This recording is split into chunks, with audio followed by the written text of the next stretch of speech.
Hello friends, मे 2016मध्ये set परीक्षा झाली होती. तर या सेट एक्झामची पेपर 1ची तयारी करत आहोत आपण. तर त्यातील ए सेट जो आहे त्या ए सेटमधील पेपर 1मधील हायर एज्युकेशनवर कोणते प्रश्न आलेले आहेत ते आपण या ठिकाणी पाहत आहोत. तर चला हायर एज्युकेशनचे 5 MCQ आपण पाहूया. प्रश्न क्रमांक 55. भारतीय विद्यापीठातील विद्या वाचस्पती संशोधनासाठी खालीलपैकी कोणते ई भंडार आहे? म्हणजे which one of the following E repository is for doctoral research of Indian universities. आता भारतातील सर्व जे विद्यापीठं आहेत त्या विद्यापीठामधील जे इलेक्ट्रॉनिक स्वरूपात ई रिपॉझिटरी तयार केलेली आहे PhDच्या थेसिसची, त्याचं नाव काय आहे असं या ठिकाणी विचारलेलं आहे. पहा, ज्ञानगंगा, शोधगंगा, बुकगंगा आणि इन्फिबनेट. अतिशय सोपा प्रश्न या ठिकाणी विचारलेला आहे, मात्र आपल्याला ॲक्युरेट उत्तर माहीत असणं आवश्यक असतं. तर इन्फ्लिबनेट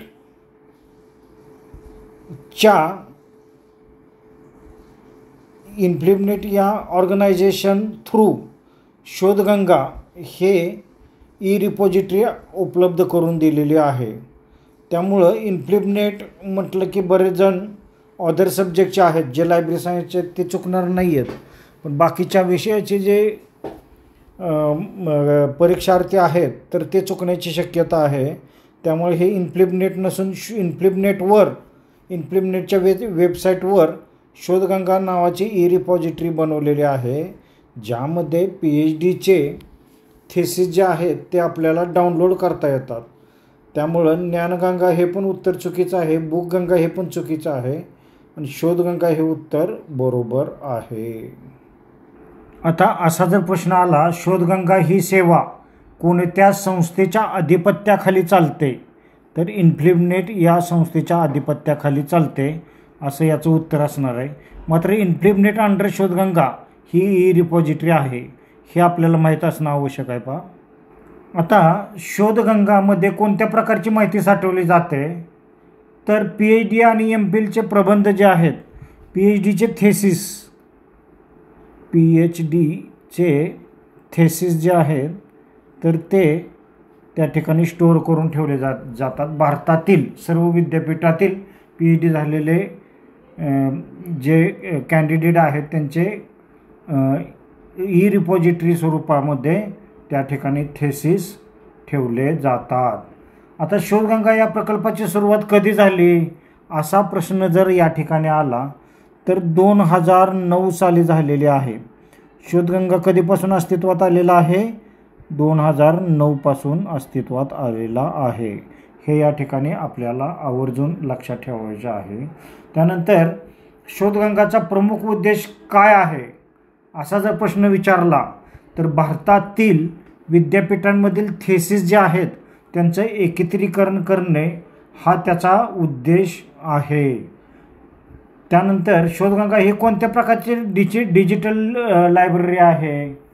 तर एक लक्षात घ्या की ओपन ॲक्सेस, मुक्त प्रवेश, ओपन ॲक्सेस आहे. पहा, शोधगंगा हे ओपन ॲक्सेस आहे, म्हणजे कोणीही ॲक्सेस करू शकतो. विदाऊट पैशाचं सुद्धा तुम्ही फ्रीमध्ये ॲक्सेस या ठिकाणी करू शकत आहात. त्यानंतर शोधगंगामध्ये थेसिस कोण अपलोड करू शकते असा पण प्रश्न बऱ्याच वेळा येतो की शोधगंगामध्ये थेसिस कोण अपलोड करू शकते? तर विद्यापीठाचे नोंदणीकृत संशोधक आणि त्यांचे मार्गदर्शक असतात, ते शोधगंगामध्ये थेसिस अपलोड करू शकतात. आता शोधगंगा या पोर्टलला नाव कुठून मिळालेले आहे? तर भारतीय पौराणिक कथांमधून शोधगंगा म्हणजे ज्ञानाची नदी, त्यामुळं भारतीय पौराणिक कथांमधून शोधगंगा म्हणजे ज्ञानाची नदी हे नाव मिळालेलं आहे. अशा प्रकारे आपण शोधगंगा हे उत्तर तर पाहिलेलंच आहे पहा, मात्र त्याच्या अलाइड ॲस्पेक्ट्स ज्या आहेत त्याच्या रिलेटेड काय प्रश्न येऊ शकतात ह्याची सुद्धा या ठिकाणी चर्चा केलेली आहे. पुढचा प्रश्न आहे प्रश्न क्रमांक 56. खालीलपैकी कोणती संस्था उच्च शिक्षणातील धोरणांची निश्चिती करते? या ठिकाणी UGC, MHRD, NCERT, NAAC हे या संस्थांची नावं दिलेले आहेत पहा. आता या ठिकाणी which one of the following agency is to formulate policies of higher education, म्हणजे उच्च शिक्षणातील धोरणाची निश्चिती कोण करतं? तर पहिला ऑप्शन आहे UGC. आता युनिव्हर्सिटी ग्रँट कमिशन आहे ते काय करतं आहे, तर ही संस्था उच्च शिक्षणासाठी अनुदान देणे, नियमन करणे आणि मान्यता देण्याचे काम करते, पण ती धोरण तयार करत नाही, ती अंमलबजावणी करते. त्यामुळे UGC इनकरेक्ट उत्तर आहे. दुसरा जो पर्याय आहे MHRD, म्हणजे काय, तर ministry of human resource and development, ministry of human resource and development, ज्याचे नाव आता शिक्षण मंत्रालय मिनिस्ट्री ऑफ एज्युकेशन असे झाले आहे. हे उच्च शिक्षणासाठी धोरणे तयार करणारी प्रमुख संस्था आहे. त्यामुळं या प्रश्नाचं करेक्ट उत्तर आहे MHRD. आणि राष्ट्रीय शिक्षण धोरण NEP ही MHRD किंवा MOU म्हणजे मिनिस्ट्री ऑफ एज्युकेशन मार्फतच तयार केले जातात. त्यामुळं याचं उत्तर आहे MHRD. लक्षात ठेवायचं आहे. याचा लॉंग फॉर्म पण महत्त्वाचा आहे पहा, किंवा आता MOE असंही पण म्हटलं जातं, मिनिस्ट्री ऑफ एज्युकेशन. आता बाकीचे पर्याय जे आहेत NCERT, national council of education research and training, हे पण उत्तर चुकीचं आहे, कारण हे शालेय शिक्षणासाठी अभ्यासक्रम तयार करणारी संस्था आहे, उच्च शिक्षणासाठी त्याचा थेट संबंध नाही. आणि NAAC म्हणजे काय, तर नॅशनल असेसमेंट अँड ॲक्रिडिटेशन काउन्सिल, ही संस्था उच्च शिक्षण संस्थेचे मूल्यांकन व मानांकन ॲक्रिडिटेशन करते आणि त्याचे धोरण तयार करणे हे तिचे काम नाही. त्यामुळं NAAC फक्त ॲक्रेडिटेशनचे काम करते. त्यामुळे याचं योग्य उत्तर आहे MHRD. आता असा पण प्रश्न विचारला जातो पहा की MHRDची स्थापना कधी झालेली आहे? तर MHRD किंवा MOUची स्थापना जी आहे ते 1985 मध्ये झालेली आहे. हे महत्त्वाचं आहे. त्याचबरोबर MHRDचे मुख्य उद्दिष्ट काय आहे? तर शिक्षणाची गुणवत्ता सुधारणे आणि मानव संसाधनाचा विकास करणे हे MHRDचे मुख्य उद्देश आहे. आणि MHRDकडून खालील संस्थेचे संचालन करते ते MHRD कोणाचे इन्फ्लिबनेटचं संचालन करते, म्हणजे MHRD थ्रू इन्फ्लिबनेट सुरू केलेले आहे. इन्फॉर्मेशन लायब्ररी अँड नेटवर्क, इन्फ्लिबनेटचा लॉंग फॉर्म या ठिकाणी आपल्याला माहीत असणं आवश्यक आहे पहा. त्यानंतर MHRDकडून सुरू करण्यात आलेला एक प्रमुख शैक्षणिक उपक्रम कोणता? तरी एक लक्षात घ्या की MHRDकडून सुरू केलेला स्वयं हा अतिशय महत्त्वाचा उपक्रम आहे आणि सध्या स्वयंवर बरेच प्रश्न विचारले जातात. त्यानंतर रुसा हा कार्यक्रम कोणत्या मंत्रालयाशी संबंधित आहे? तर रुसा हे पूर्वीचे नाव MHRD किंवा शिक्षण मंत्रालय मिनिस्ट्री ऑफ एज्युकेशनकडून चालवला जातो. आता रुसाचा पण लॉंग फॉर्म या ठिकाणी बऱ्याच वेळेला विचारला जातो. तर राष्ट्रीय उच्चतर शिक्षा अभियान, राष्ट्रीय उच्चतर शिक्षा अभियान असं याचं करेक्ट उत्तर आहे पहा. MHRDच्या अंतर्गत काम करणारी शैक्षणिक संस्था कोणती आहे? तर AICTE हे सुद्धा all India council of technical education हे सुद्धा MHRDच्या अंडरच काम करत आहे पहा. अशा प्रकारे MHRDशी रिलेटेड अनेक गोष्टी आपण या ठिकाणी पाहिलेल्या आहेत. त्यामुळं या प्रश्नामध्ये जो ऑप्शन आहे त्या ऑप्शनशी रिलेटेड अलाइड ॲस्पेक्ट्स आपण पाहतो. त्यामुळं तुमचं नॉलेजमध्ये वाढ होणार आहे आणि तुम्हाला फिरवून जरी प्रश्न विचारला तरी त्याचं उत्तर तुम्हाला ॲक्युरेट देता येणार आहे. प्रश्न क्रमांक 57. भारतातील उच्च शिक्षणाच्या मूल्यांकनाची व अधिस्वीकृतीची जबाबदारी खालीलपैकी कोणाची आहे? आता वरच्या प्रश्नाचं उत्तरामध्ये आपण नॅक हा पर्याय पाहिला होता पहा. तर या ठिकाणी UGC, नॅक, NCTE आणि AICTE असे ऑप्शन या ठिकाणी दिलेले आहेत. या ठिकाणी मूल्यांकन करणारी संस्था म्हटलं तर UGC नाही, कारण UGC ही उच्च शिक्षणासाठी नियामक व अनुदान देणारी संस्था आहे, पण मूल्यांकन व मानांकन हे नॅक करते. त्यामुळं नॅक हे उत्तर या ठिकाणी बरोबर आहे. नॅक म्हणजे काय तर नॅशनल असेसमेंट अँड ॲक्रिडिटेशन काउन्सिल. आता नॅकचे मुख्यालय कुठे आहे तर बेंगलोर येथे आहे पहा. नॅकचे मुख्यालय कुठं आहे? बेंगलोर येथे आहे. नॅकची स्थापना कधी झालेली आहे? कधी झाली स्थापना? 1994 साली झालेली आहे. हे पण विचारू शकतात की नॅकची स्थापना कधी झालेली आहे. तर नॅकचे कार्य काय तर महाविद्यालये, विद्यापीठे आणि इतर उच्च शिक्षण संस्था यांची शैक्षणिक गुणवत्तेचे परीक्षण करणे व त्यांना मानांकन देणे असं त्यांचं कार्य आहे. आता NCTE जे आहे, national council for teacher education, हे सुद्धा उत्तर या ठिकाणी चुकीचं आहे.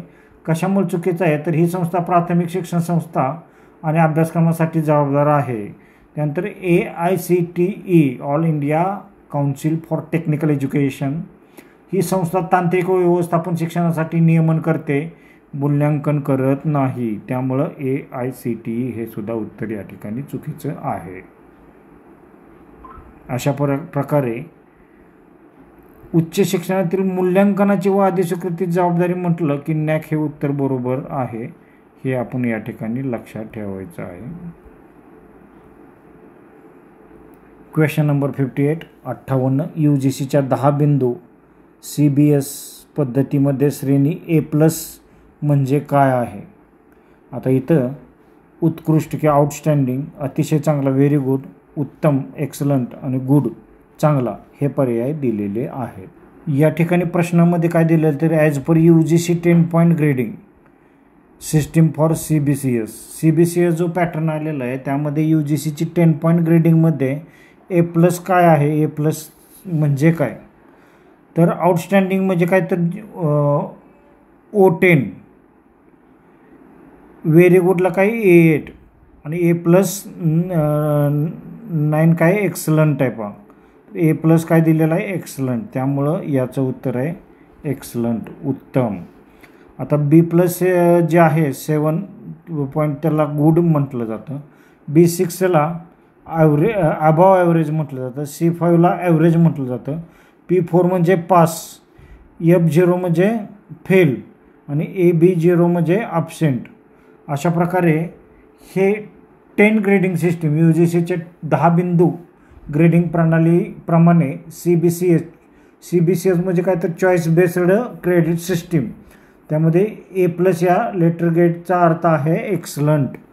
त्यामुळं हे आपण लक्षात ठेवायचं आहे. याचा पर्याय एक्सलंट हा बरोबर या ठिकाणी दिलेला आहे पहा. Question number 59. एकक की जे शिक्षण क्रमाचे मापन करते ते टिंबटिंब, जे श्रेयांक, श्रेणी बिंदू, श्रेयांक बिंदू. आता इथं आपण कन्फ्यूज होतो पहा मराठी वाचल्यानंतर. तर इथं क्रेडिट, ग्रेड पॉईंट आणि क्रेडिट पॉईंट हे ऑप्शन या ठिकाणी दिलेले आहे. तर या ठिकाणी A ऑप्शन जो दिलेला आहे क्रेडिट, तर क्रेडिट हा एक युनिट आहे ज्याद्वारे एखाद्या अभ्यासक्रमाचे श्रमभार, कोर्स वर्कलोड मोजले जाते. विद्यार्थ्यांना एका विशिष्ट कालावधीमध्ये जसे की एक सेमिस्टर किती शिकले आहे त्यासाठी क्रेडिट सिस्टीम वापरली जाते. आणि हे UGCच्या CBCS choice based credit system अंतर्गत वापरले जाते. एक क्रेडिटमध्ये सामान्यतः 1 तास साप्ताहिक शिक्षक अभ्यास संपर्क, टीचिंग कंटेंट आवर. त्यामुळं कोर्स वर्क मोजण्यासाठी वापरले जाणारे एकक म्हणजे काय आहे तर क्रेडिट हे त्याचं योग्य उत्तर आहे. त्याला श्रेयांक असं म्हटलं जातं. तर क्रेडिट हे लगेच लक्षात येतं बा, त्यामुळे श्रेयांक हे या ठिकाणी उत्तर दिलेलं आहे. आता इथं ग्रेड हे उत्तर चुकीचं आहे बा. तर ग्रेड ही विद्यार्थ्यांच्या कामगिरीचे वर्णनात्मक मूल्यांकन जसे A+B दर्शवते, अभ्यास भार नाही, त्यामुळे ग्रेड हे उत्तर चुकीचे आहे. ग्रेड पॉईंटसुद्धा चुकीचे आहे, कारण ग्रेडला संख्यात्मक रूप देते. A+=9 या अभ्यासक्रमाच्या मापनासाठी वापरले जात नाही. आणि क्रेडिट पॉईंटसुद्धा चुकीचं आहे पा, कारण क्रेडिट पॉईंट हे क्रेडिट प्लस ग्रेड पॉईंटने मिळते. हे विद्यार्थ्यांना कामगिरीचे परिमाण असते, पण अभ्यासक्रमाचे मोजमाप होत नाही. त्यामुळं याचं उत्तर आहे ते ए, क्रेडिट. त्याला श्रेयांक असं म्हटलं जातं. लास्ट अँड बेस्ट प्रश्न या ठिकाणी दिलेला आहे पहा, की प्रश्न क्रमांक 60 आहे. भारतातील पहिले मुक्त विद्यापीठ कोण होते? Doctor B.R. आंबेडकर मुक्त विद्यापीठ, यशवंतराव चव्हाण महाराष्ट्र मुक्त विद्यापीठ, इंदिरा गांधी राष्ट्रीय मुक्त विद्यापीठ आणि नेताजी सुभाषचंद्र बोस मुक्त विद्यापीठ किंवा नेताजी सुभाष मुक्त विद्यापीठ. हे ऑप्शन या ठिकाणी दिलेले आहेत पहा. पहिलाच ऑप्शन या ठिकाणी दिलेला आहे की doctor B.R. Ambedkar open university ही भारताची पहिली मुक्त विद्यापीठ ओपन युनिव्हर्सिटी आहे. त्यामुळे पहिला option B.R. Ambedkar open university हे उत्तर बरोबर आहे, कारण 1982 त्याची स्थापना झालेली आहे. मूळ नाव होतं ते आंध्र प्रदेश ओपन युनिव्हर्सिटी होतं. काय होतं? आंध्र प्रदेश ओपन युनिव्हर्सिटी असं त्याचं मूळ नाव होतं पहा. आणि नंतर त्याचे नाव डॉक्टर बाबासाहेब आंबेडकर मुक्त विद्यापीठ असे ठेवण्यात आले. आणि त्याचे मुख्यालय जे आहे ते हैदराबादला आहे. कुठे आहे? हैदराबाद या ठिकाणी मुख्यालय आहे. आता तेलंगणामध्ये ते गेलेलं आहे पहा. आणि यशवंतराव चव्हाण महाराष्ट्र ओपन युनिव्हर्सिटी जी आहे YCMOU त्याची स्थापना झालेली 1989मध्ये. त्यामुळं हे उत्तर चुकीचं आहे, कारण 82ला आधी झालेलं आहे ना doctor B.R. Ambedkar open university स्थापना. आणि इंदिरा गांधी ओपन युनिव्हर्सिटीची स्थापना 1985ला झालेली आहे. आता हे साल बाकीचे जर माहीत असतील तरच तुम्हाला योग्य उत्तर कळणार आहे. का आता पहिलं जे आहे ते B.R. आंबेडकर आहे, दुसरं इंदिरा गांधी ओपन युनिव्हर्सिटी, आणि त्यानंतर मग YCMOU झालेलं आहे पहा. आणि त्यानंतर नेताजी सुभाषचंद्र बोस. त्यामुळे हे सुद्धा चुकीचं आहे. नेताजी सुभाषचंद्र बोस जे आहे ते 1997ला त्याची स्थापना झालेली आहे. आणि हे पश्चिम बंगालमधील मुक्त विद्यापीठ आहे पहा. नेताजी म्हणजे वेस्ट बेंगॉल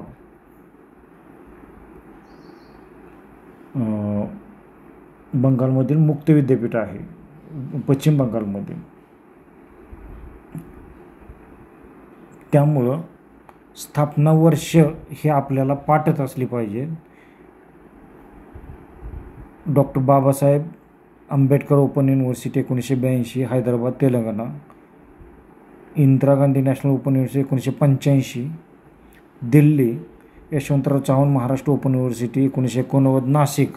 आणि Netaji Subhash open university 1997 West Bengal. Thanks.